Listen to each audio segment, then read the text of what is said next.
వాగర్ధావివ సంపృక్తౌ వాగర్ధ ప్రతిపత్తయే జగతః పితరౌ వందే పార్వతీ పరమేశ్వరు. శ్రీ కామాక్షిదేవి సమేత రామలింగేశ్వర స్వామి దేవస్థానం రామతీర్థం గ్రామంలో ఈరోజు కార్తీక మాస శివరాత్రి మహాపర్వణి పుణ్యకాలం సందర్భంగా ఈ నెల రోజులు కార్తీక మాసం దీపవ్రతం చేసినటువంటి భక్తులందరూ కూడా అంతేకాకుండా గ్రామంలో కార్యకర్తలందరూ కలిసి చక్కగా అతి వైభవంగా స్వామివారికి కార్తీక దీపోత్సవం కార్యక్రమం లక్షలాది వేలాది మంది జనాలతో చక్కగా నిర్వహించారు. ఈ యొక్క కార్యక్రమానికి దేవాదాయ శాఖ నుంచి కార్యనిర్వహణాధికారి గారు, ఇతర ప్రముఖులు, గ్రామ ప్రముఖులు, గ్రామ పెద్దలు అందరూ హాజరై చక్కగా స్వామివారి యొక్క అమ్మవారి యొక్క ఆశీస్సులు అందరికీ లభించాలని స్వామివారికి అమ్మవారికి కార్తీక దీప పూజలు ప్రత్యేక పూజలు నిర్వహించారు. కారావై దేవాహ అని అగ్నిదేవుడు సమస్తమైనటువంటి దేవతలకు ముఖంగా భావిస్తున్నటువంటి రూపంగా మనం ఆరాధిస్తాం. కాబట్టి అందరూ దేవతలను ఆరాధించినటువంటి ఫలితం రావాలంటే ముందు అగ్నిదేవుడిని ఆరాధించాలట. ఈ యొక్క కార్తీక మాసంలో కృత్తికా నక్షత్రంతో కూడినటువంటి పూర్ణిమ తిథి యందు సంపూర్ణ చంద్రోదయం అవుతుంది. కాబట్టి ఈ మాసానికి కార్తీక మాసము అని పేరు వస్తుంది. కృత్తికా నక్షత్రానికి అధిదేవత అగ్నిదేవుడు. కాబట్టి ఈ అగ్నిదేవతారాధనకు విశిష్టమైనటువంటి స్థానం ఈ కార్తీక మాసంలో ఉంది.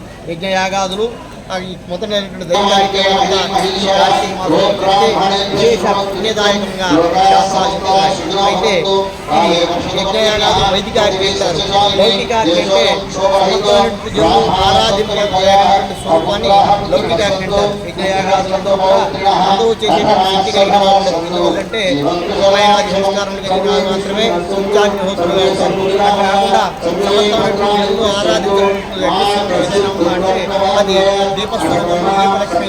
కాబట్టి ఈ కార్తీక మాసంలో అగ్ని ఆరాధనకు ప్రాముఖ్యత ఇచ్చే విధంగా అందరూ చేసేదానికి అనుకూలంగా పెద్దలు ఈ యొక్క దీపారాధన కార్తీక మాసం అంతా కూడా ఈ దీపారాధన వ్రతాన్ని నియమంగా పెట్టారు. ఈ కార్తీక మాసంలో సూర్యోదయం నుంచి సూర్యాస్తమయం వరకు ఉపవాసం ఉండి దీపారాధన చేసి ఆ దీపలక్ష్మికి ఆరాధన చేసి కార్తీక దామోదరుణ్ణి ఉమామహేశ్వరుని అర్చించి నక్షత్ర దర్శనం చేసి భోజనం చేయాలని శాస్త్రాలు చెప్తున్నారు. వ్రతాన్ని ఆచరించారు.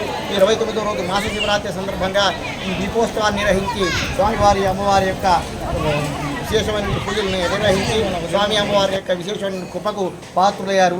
ఈ స్వామివారి యొక్క అనుగ్రహం చేత ఈ గ్రామంలో సమస్తమైన సస్యశ్యామలంగా ఉండి గ్రామస్తులందరూ కూడా సుభిక్షంగా ఉండాలని ప్రార్థిస్తూ ఉన్నాం. Please subscribe my channel. Please subscribe my channel.